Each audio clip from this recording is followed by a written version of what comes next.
జ్యోతిష్ foods.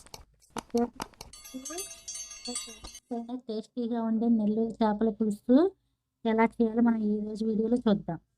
ఇక్కడ నేను 10 చేప ముక్కలు తీసుకున్నానండి. నీట్గా క్లీన్ చేసి తీసుకోండి. వీటి ప్లేస్లో మీరు వేరే చేపలనైనా తీసుకోవచ్చు. ఇప్పుడు దీనికి కావాల్సిన పదార్థాలు: ఒక పెద్ద సైజు ఆనియన్ని ముక్కలుగా కట్ చేసుకోండి, టమాటా, కరివేపాకు, అలానే కొంచెం చింతపండు తీసుకొని వాటర్లో వేసి నానబెట్టుకోండి. ఇప్పుడు స్టవ్ పైన ప్యాన్ పెట్టి అందులో ఒక 1/2 టేబుల్ స్పూన్ ఆవాలు, ఒక 1/2 టేబుల్ స్పూన్ జీలకర్ర, కొంచెం మెంతులు వేసుకొని తర్వాత దానిలోనే ఒక 4 పచ్చిమిర్చిని పొడవుగా కోసుకొని వేసుకోవాలి. చేపల పులుసుకి పచ్చిమిర్చి పొడవుగా కోసుకుంటేనే చాలా బాగుంటాయండి. 4 పచ్చిమిర్చి. ఇప్పుడు ఇందులోనే ఒక పెద్ద సైజు ఉల్లిపాయని కట్ చేసుకొని వేసుకోవాలి. చూసారు కదండి, ఉల్లిపాయ ముక్కలు.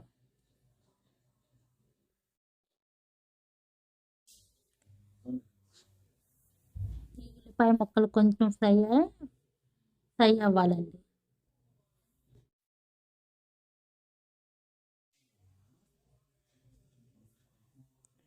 ఒక పెద్ద సైజు ఉల్లిపాయని ఇలా ముక్కలుగా కట్ చేసుకోండి. ఈ చేపల పులుసుకి ఉల్లిపాయ ముక్కలు చాలా టేస్ట్గా ఉంటాయండి. ఇవి కొంచెం ఫ్రై అయిన తర్వాత ఇందులో మనం కట్ చేసి ఉంచుకున్న టమాటా ముక్కలను వేసుకుంటాం. చిన్నవి అయితే 2 టమాటాలు తీసుకోండి, పెద్దదైతే 1 తీసుకోండి. ముక్కలుగా కట్ చేసుకొని ఇప్పుడు టమాటా కూడా 1 నిమిషం కలుపుకుందాం. ఇప్పుడు ఇందులోనే కొంచెం కరివేపాకు వేసుకుందాం.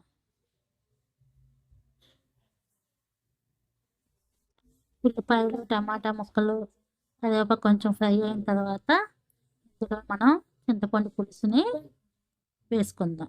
చూసారు కదా, చింతపండు నానిపోయింది. ఇప్పుడు ఈ విధంగా తొక్కలు కాకుండా చింతపండు గుజ్జుని వేసుకోవాలి.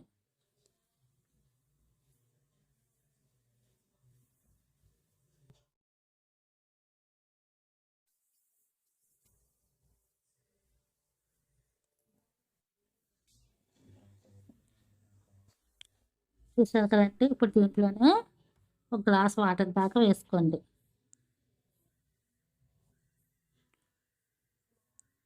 దాంట్లో ఒక 3 టేబుల్ స్పూన్ సాల్ట్, కొంచెం పసుపు,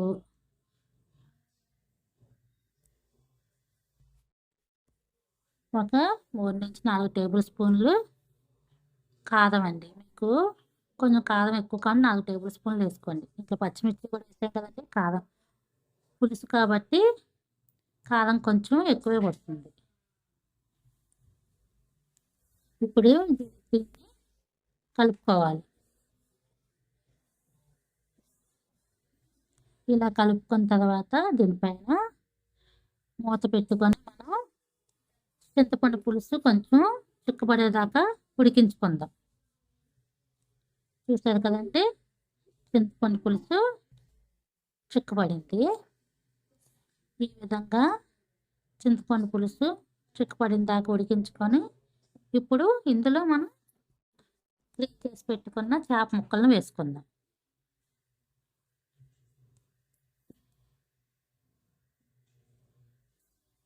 ఈ చేప ముక్కలు ఉడికేలోపు మనం దీంట్లోకి కావాల్సిన మసాలాని రెడీ చేసుకుందాం. ఇప్పుడు దీనిపైన మూత పెట్టి ఒక 5 నిమిషాలు ఉడికించుకుందాం. ధనియాలు, మెంతులు, ఆవాలు, జీలకర్ర ఈ 4 కలిపి పొడి చేసుకుందామండి. చూసారు కానీ ఈ విధంగా పొడి చేసుకోవాలి. చూసారు కానీ చేపలు పులుసు దగ్గరకు వచ్చేసింది. ఇప్పుడు మనం రెడీ చేసి పెట్టుకున్న పొడిని ఇందులో వేసుకోవాలి. ఇప్పుడు ఒక మీడియం సైజు మామిడికాయను తీసుకొని దాన్ని పెద్ద పెద్ద ముక్కలుగా కట్ చేసుకోవాలి. ఈ నెల్లూరు చేపల పులుసుకి మామిడికాయ చాలా టేస్ట్ అండి. ఈ మామిడికాయ ముక్కల్ని ఉడికే పులుసులో వేసుకోవాలి.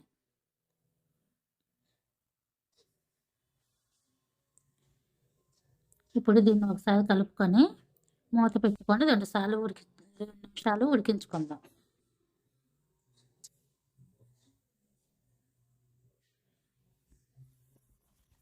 చూసారు కదండి నెల్లూరు చేపల పులుసు. ఇప్పుడు లాస్ట్గా కొత్తిమీర వేసుకొని అంతేనండి, తీసుకుందాం. ఎంతో ఈజీగా చేసుకుని నెల్లూరు చేపల పులుసు రెడీ.